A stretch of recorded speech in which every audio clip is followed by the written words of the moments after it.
In 2054 on planet Niflheim, Mickey wakes up covered in frost inside a deep crevasse. At that moment he sees a ship and calls for his friend Timo, who is surprised to see Mickey alive. However, when Timo comes out, he only grabs Mickey's flamethrower and says it's not worth saving Mickey too since he'll die soon anyway. This Mickey is a clone, the 17th to be exact. Every time he dies, the company he works for just prints another body. His memories are uploaded to a computer every week and injected into the new body when it's printed, that way he doesn't have gaps in his memory. It's become such a normal part of the science department's routine that they barely pay attention to Mickey during the process. While printing Mickey 17, a hose fell from the printer and affected the process before the scientist reconnected it. Cloning is banned on Earth and only allowed in space to be done on people known as expendables. Mickey is an expendable, which means he's sent to do dangerous things without caring about the risk because they can just make another one. One day, they sent him outside the spaceship to do some repairs, but Mickey soon realized they were lying. The machine was fine, they actually wanted him to be exposed to radiation and share everything he felt while he slowly died. Suddenly a tool fell and cut his hand off, which the scientists found cool. The next Mickey they printed had only 15 minutes to live, so the scientists concentrated on taking samples, which Dr. Dorothy called special. This started 4 years ago on Earth. Mickey was best friends with Timo, who convinced him to get a loan from some shady people to open a macaron store. The business didn't do well and soon dangerous men were going after the duo to ask for payment. Timo and Mickey tried to run away, but the men threw special grenades that tased them until they fell unconscious. When they woke up they got to meet mafia boss Darius, who enjoyed cutting his victims' bodies with a chainsaw. The friends understood that if they didn't get the money, they would end up dead as well. That was how they decided to leave Earth. Mickey applied to the colony expedition, however there were millions of people applying as well. The expedition was led by former Congressman Kenneth, who lost his last 2 elections. He had lots of fanatical supporters willing to do anything for him, and that earned him a big sponsorship from a particular religious corporation. It was easy for Timo to get a place in the expedition because somehow he got a learner's permit as a pilot. Mickey had no qualifications whatsoever, so he chose expendable on the application without reading what it was about. A company representative gave Mickey a tour while telling him about expendables. The printer took all organic waste from the spaceship like food leftovers, human waste, and even dead bodies to print the new clones. However, Mickey was incredibly distracted by her charming smell, so he barely heard a word she said. The lady got rid of the zit on his forehead so it wouldn't be there on every copy before sending Mickey into the machine for the initial scan. Then she did a backup of his memories, which were stored in a brick. He was injected with a special solution that stimulated his old memories, causing Mickey to remember his mother's death. During their car ride, little Mickey pressed a red button and the vehicle crashed. Reliving this memory caused him to have a breakdown. The lady brought him a gun and asked him to self-delete as proof of his faith in the system because he needed to get used to dying. Mickey didn't dare to do it, so she pressed the trigger, but nothing happened. Afterward the spaceship took off and Mickey had to get used to the new life among the crew. The food was awful and everyone was strictly rationed. If they tried to take more, an alarm would make them drop it. During the crew's first lunch break, Kenneth showed up with his wife Yelfa and assistants sent by the church. It was clear that Kenneth wasn't that smart and he was being used by Yelfa and the church as a puppet for their means. Most crew members were big fans and very excited to see him, but a few people stayed calm. That was when Mickey saw security agent Nasha and instantly fell in love with her. Nasha invited him to her table so Mickey joined her. She shared her food with him and they immediately bonded. At the same time Kenneth made a big speech about their mission to arrive on another planet to start their own society. Because rations would be limited until such a colony could be established, Kenneth didn't want them to waste more calories than necessary, so he banned all naughty intercourse. This wasn't well received by people, so he assured them that once they reached a planet, he would launch an intercourse encouragement campaign. His fans saw him as a hero, but Nasha and Mickey didn't care about this rule and started to get dirty in secret. In their free time they would plan their positions and assign them numbers to reenact them later. Crew members always insisted on asking Mickey what dying was like, making him uncomfortable. One day Nasha threatened to shoot them so they could find out. This caused a fight in the cafeteria and security made them all spend the night in a cage. Mickey also got his rations cut by a half. When women like Kai and Jennifer tried to sit near Mickey to befriend him, Nasha would quickly cut in to remind them he was taken. Eventually the ship reached Niflheim and scientists sent Mickey out without a helmet to gather all the virus in the area. Mickey immediately felt sick and died, but his experiment was repeated several times to try to find a vaccine. One time Mickey was still alive inside the body bag and the scientists noticed, but they threw him into the cycler anyway. Thanks to Mickey's 12 to 16, a vaccine was found and humans could visit the planet without needing a mask. Mickey was sent out with the first exploration team and they got inside a freezing cave. Kai noticed a hole in the wall and found some worm-like creatures. One of them tried jumping on her and when she started to run, the little alien grabbed her leg. A team member opened fire and scared all the aliens away. Then the group started to make their way out, but Jennifer froze when she heard a creature above her. She opened fire at it and broke the ice, which crumbled and crushed her to death.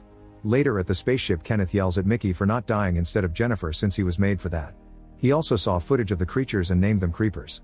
Mickey's rations were halved again and his shift was doubled. They sent him out to get creeper samples and Timo would fly by to drop him food. One afternoon Mickey stepped on some thin ice that broke and caused him to fall into the crevasse. After Timo leaves, a huge creeper finds Mickey and begins dragging him away. All the babies soon surround him and nibble his fingers playfully. The mother creeper drags him out of the crevasse and makes some noises at him that Mickey repeats. He stares at the creatures and concludes clones are so disgusting that not even aliens want to eat them. Then Mickey sees a company truck passing by. He tries yelling for help but they don't hear him, so Mickey runs until he manages to climb on the top of the vehicle. When he returns to the ship, Mickey goes to his room and lays down on his bed, only to discover that Mickey 18 has already been printed and is there too. 17 freaks out because multiples are illegal, and 18 throws a weight at him to knock him out. The issue with multiples started back on Earth when the cloning method was discovered. The ethics committee was worried about the abuse of cloning, especially since a member of the science team named Alan was suspected to be a sociopath. A witness identified him as the man behind all the deaths of homeless men in the city, but Alan had a perfect alibi. Eventually the cops got permission to raid Alan's home and discovered he secretly cloned himself to do the crimes and have an alibi at the same time. While those two Alans were being interrogated, a third Alan was still murdering hobos on the streets. That Alan was caught too and there was a big debate on how to apply the law to that unique situation. The church spoke against multiples, saying the same soul should only have one body. However, the science team thought it'd be a waste not to find applications for this technology. Kenneth joined the debate by explaining he believed printed bodies were a sin, but they could use them for the greater good. That was how he introduced the expendable program, proposing a law that would keep only one expendable per planet and promising to kill every clone if multiples ever happened. In the present, 17 wakes up to discover 18 is moving him inside a cart. He remembers that Nasha told him each Mickey was slightly different, and 18 appears to be more violent. When they make it to the cycler room, 17 tries to attack 18 from behind but 18 sees him and starts beating him up. 17 is pushed against the cycler hole and offers a deal. They could split their shifts and take turns dying.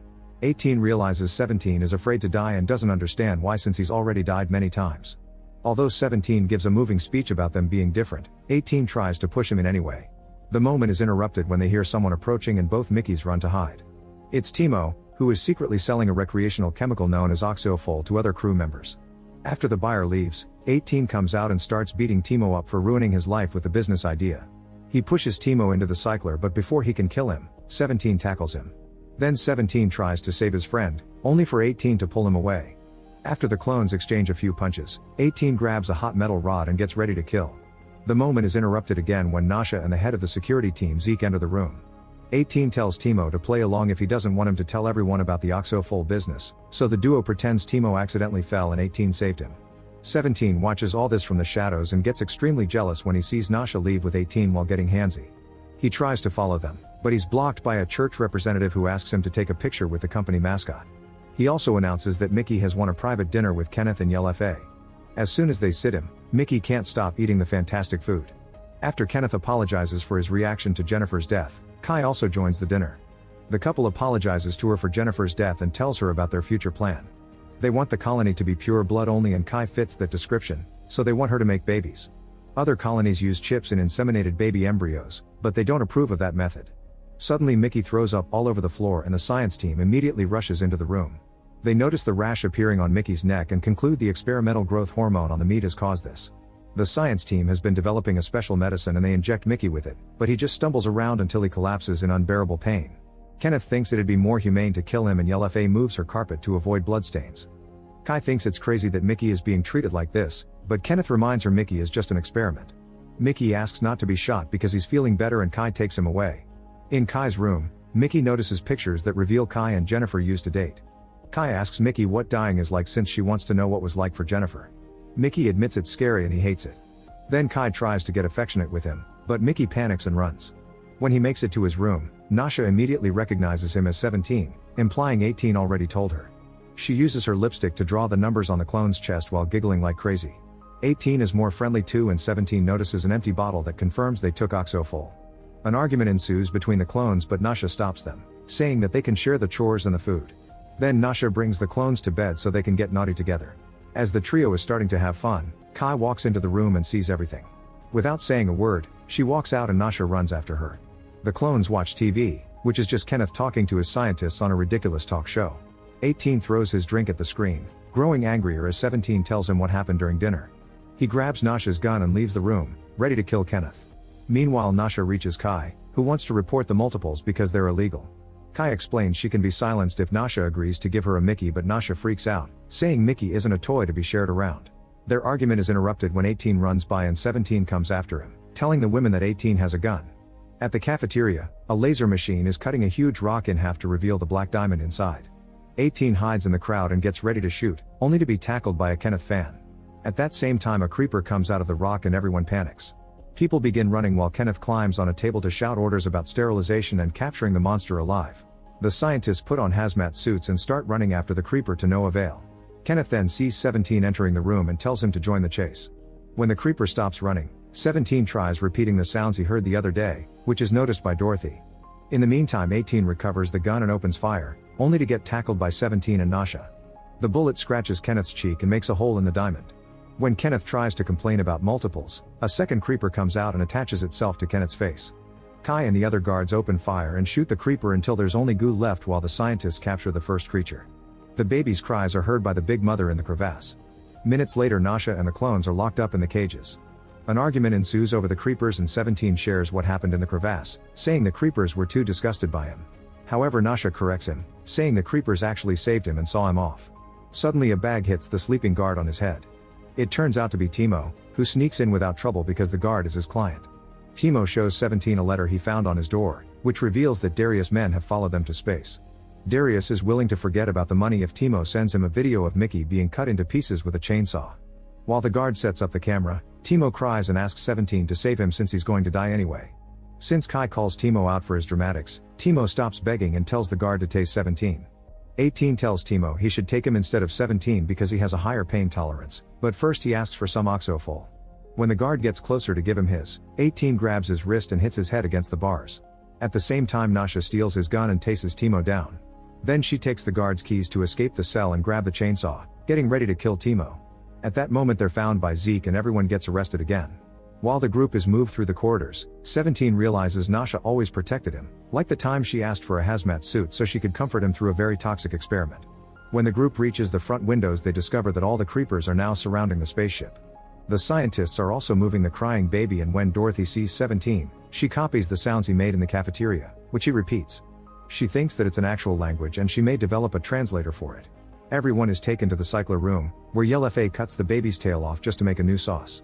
Kenneth uses a burning metal rod to mark 18's cheek so he can differentiate the clones. Then he makes a scientist delete the entire memory backup from the brick.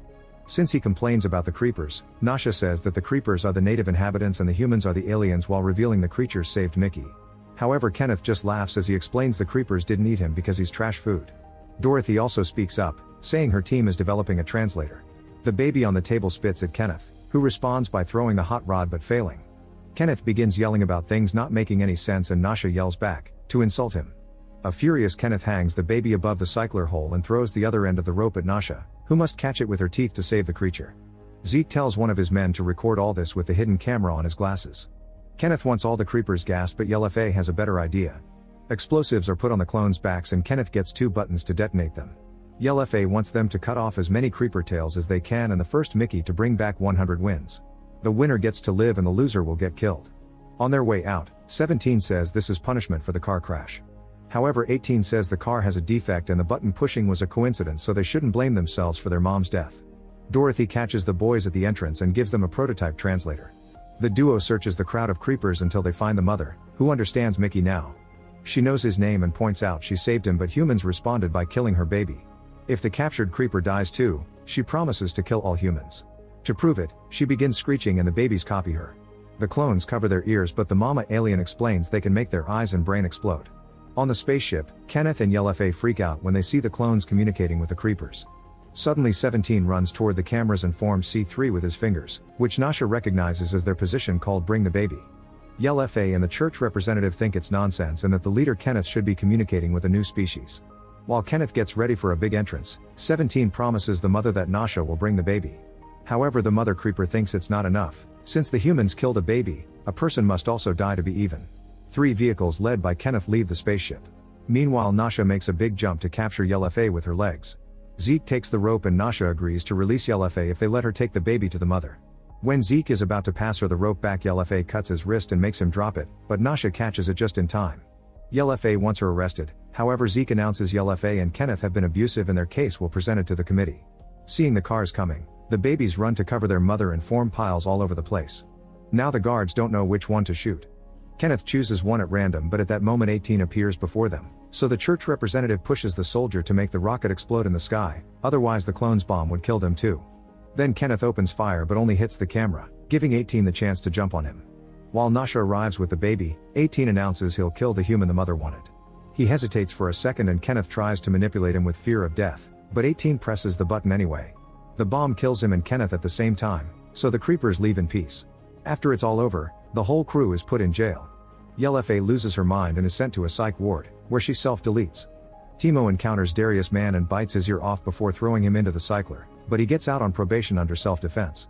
The trials for the rest of the crew become a legal and political mess, so after Nasha gets out of jail, she runs for a position on the committee hoping to change the organization. Dorothy finishes the translator and Mickey chats often with the creepers. He discovers that the screeching is just a random noise they make and can't hurt humans. The mother had only been bluffing. 6 months later, Mickey notices someone near the cycler and discovers YLFA printing a new Kenneth. Mickey points out she's supposed to be dead, so YLFA offers her bleeding hand to touch. Unlike the memories about his mother's death, Mickey isn't afraid anymore, and he then wakes up. He's sitting with the crowd listening to Nasha give a speech as the new committee leader. When she announces that the Expendables program is over, Mickey presses a button and destroys the cycler. Make sure to subscribe and turn on notifications so you can watch more videos like this. Thanks for watching.